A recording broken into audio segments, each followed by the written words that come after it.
Olá! Hoje a gente vai falar de um assunto muito presente no nosso cotidiano.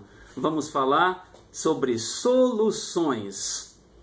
Mas o que vem a ser quimicamente uma solução?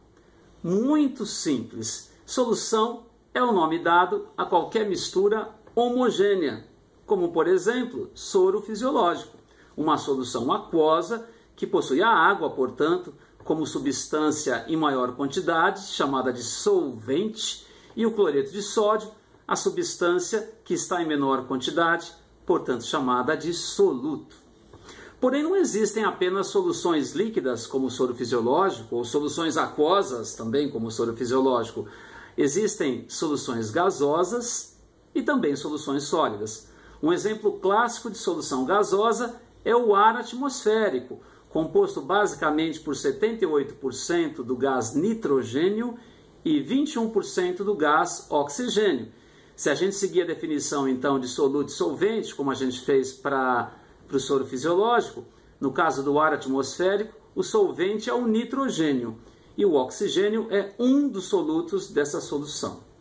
No caso das soluções sólidas, a gente também pode falar em soluto e solvente, apesar de não ser muito comum. Um exemplo de solução sólida é o bronze. O caso mais comum de bronze, chamado bronze B8, ele possui 92% de cobre, o solvente dessa solução, portanto, e 8% de estanho, o soluto. Mas tomem cuidado, que entre aquilo que a gente chama de soluções verdadeiras e misturas heterogêneas, existem as chamadas dispersões ou soluções coloidais, que são dispersões de pequenas partículas num determinado solvente.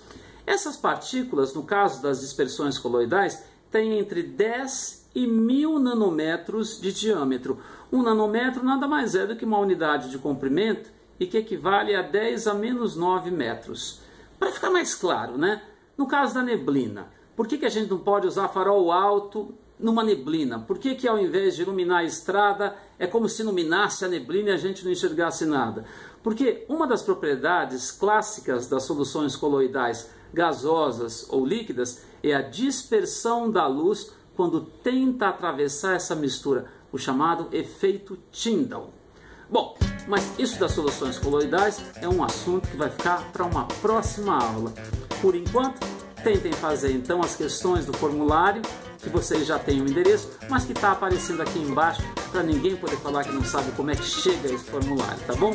Façam com atenção e até a próxima!